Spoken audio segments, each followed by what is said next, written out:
అందరికీ నమస్కారం. మనం చూసాం లోకేష్ గారు అసెంబ్లీ సాక్షిగా పచ్చి అబద్ధాలు మాట్లాడడం జరిగింది. గత కొన్ని నెలలుగా మా వైఎస్ఆర్ కాంగ్రెస్ పార్టీ ఈ డిఎస్సిలో జరిగిన అక్రమాల మీద సిబిఐ ఎంక్వైరీ అడుగుతూ ఉన్నాం. అలాగే దానికి నైతిక బాధ్యత వహించి మంత్రిగా ఉన్న విద్యాశాఖ మంత్రిగా ఉన్న లోకేష్ గారు రాజీనామా చేయాలని మేము డిమాండ్ చేస్తూ ఉంటే సిబిఐ ఎంక్వైరీకి ప్రపోజ్ చేయకుండా ఇప్పుడు పచ్చి అబద్ధాలు చెప్తూ ఉన్నారు. ఎంత దారుణం అంటే లోకేష్ గారు చెప్పారు, జగనన్న అంట 2019 నుంచి 24 మధ్య ఒక్క టీచర్ రిక్రూట్మెంట్ కూడా చేయలేదు అనేసి.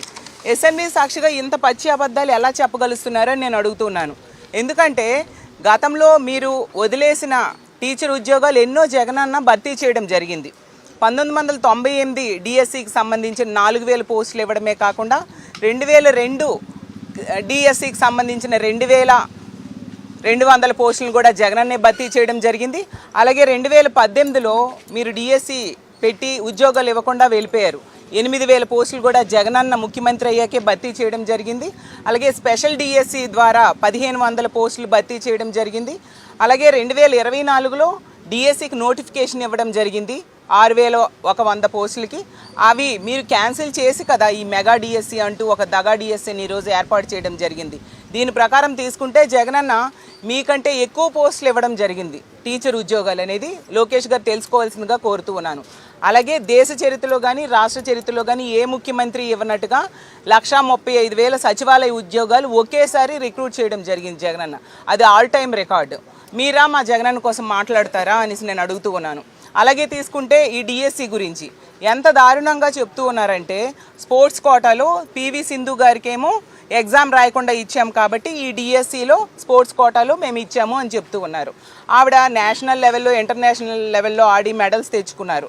ఆవిడతోని పార్టిసిపెంట్ సర్టిఫికేట్స్ తెచ్చుకొని ఉద్యోగాలు కొందరికి ఇవ్వడం జరిగింది. వీళ్ళు ఎలా కంపేర్ చేస్తారు? అది న్యాయమా? పోనీ సరే, అలా ఇవ్వడం కోసం వీళ్ళు జీవో నంబర్ 47 జీవో నంబర్ 4 తీసుకురావడం జరిగింది. ఆ రిక్రూట్మెంట్ కరెక్టే అయితే మరి ఎందుకు ఆ జీవోని మళ్ళీ మార్చేసి ఈ డిఎస్సి రిక్రూట్మెంట్ అయిపోయాక జీవో నెంబర్ 56ని తీసుకురావడం జరిగింది? అంటే అది తప్పు అని మీరు అంగీకరించినట్టుగే కదా. అలాగే తీసుకుంటే అవుట్ సోర్సింగ్ ఉద్యోగి నవీన్ విషయంలో ఏ విధంగా మాట్లాడుతూ ఉన్నారు? అసలు పేపర్ లీకేజ్ జరగలేదు, అతనికి ఉద్యోగం ఎందుకు ఇవ్వట్లేదని మేము అడుగుతుంటే దానికేమో అతని ఎన్ఓసి తెచ్చుకోలేదు అనేసి. అసలు అవుట్ సోర్సింగ్ ఉద్యోగికి ఎన్ఓసి అవసరం లేదని ప్రభుత్వమే చెప్తూ ఉంది కదా. మరి ఎలా ఆ కారణంతో మీరు అతనికి ఉద్యోగం ఇవ్వడం మానేస్తారు? ఎలా పక్కన పెడతారు? ఎందుకంటే అక్కడ పేపర్ లీకేజ్ జరిగింది కాబట్టి. కోర్టులో ఇదే ప్రభుత్వం చెప్తుంది ఈ కారణంతో కాదు, అతనేమో అటెండ్ కాలేదు కౌన్సిలింగ్కి, ఆ కారణంతో అతన్ని పక్కన పెట్టామని కోర్టులో చెప్తారు. అలాగే కోన శశిధర్ గారు విద్యాశాఖ సెక్రటరీ గారు చెప్తారు ఎన్ఓసి అంశంతో అతన్ని పక్కన పెట్టలేదు అని చెప్తారు. అంటే మీకు మీ అధికారులకి మీ ప్రభుత్వానికి సమన్వయం లేదు. ఈ విషయంలో ఇంత పచ్చి అబద్ధాలు చెప్తూ ఉన్నారు. ఒక్కొక్కరు ఒక్కొక్క మాట చెప్తూ ఉన్నారంటే అందులో ఖచ్చితంగా పేపర్ లీకేజ్ జరిగింది, తప్పు జరిగింది కాబట్టే ఇలా ఒక్కొక్కరు ఒక్కొక్క మాట చెప్తూ ఉండే పరిస్థితి స్పష్టంగా అర్థమవుతుంది. మరి మా కౌన్సిల్లో ఎందుకు మీరు చర్చ పెట్టట్లేదు? అసెంబ్లీలో అయితే ఎవరూ లేరు, అక్కడ ప్రతిపక్షం లేదు కాబట్టి మీకు నచ్చిన అబద్ధాలు చెప్పేయచ్చు, నమ్మేస్తారు ప్రజలు అనుకుని మీరు అక్కడ ఈరోజు మాట్లాడారు, నోట్ ఇవ్వడం జరిగింది. మరి కౌన్సిల్లో కావాలి, చర్చ కావాలి అని మేము ఉదయం నుంచి కూడా అడుగుతూ ఉన్నాము. ఎందుకు మీరు కౌన్సిల్లో పెట్టకుండా పారిపోతూ ఉన్నారు? చివరి రోజు పెడతారంట, ఆ రోజు పెడతారో పెట్టరో. కాబట్టి కౌన్సిల్లో చర్చ కావాలి.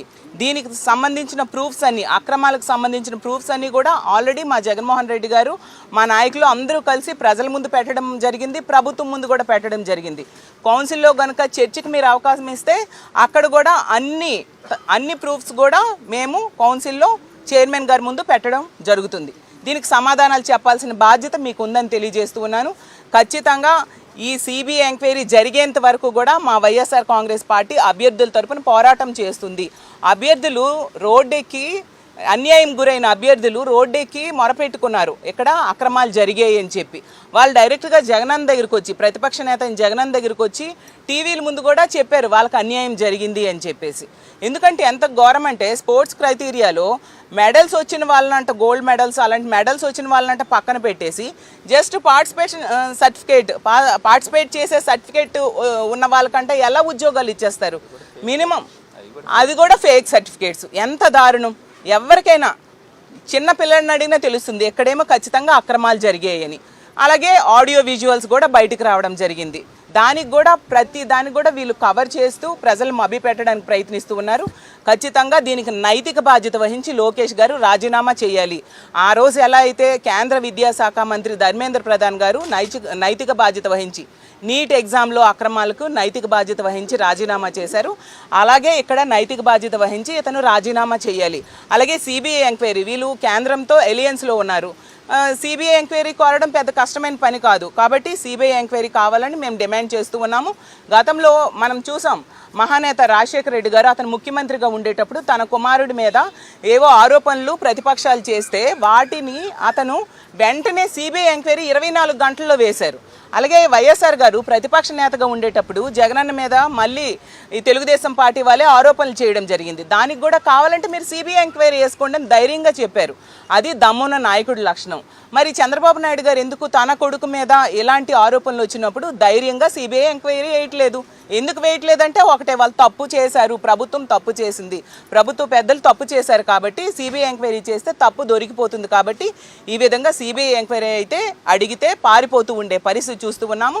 ఎప్పటికీ మేము అడుగుతున్నాం, ఖచ్చితంగా సిబిఐ ఎంక్వైరీ వేయాలి. అంతవరకు మేము అభ్యర్థుల తరపున పోరాటం చేస్తామని తెలియజేస్తూ సెలవు తీసుకుంటాం.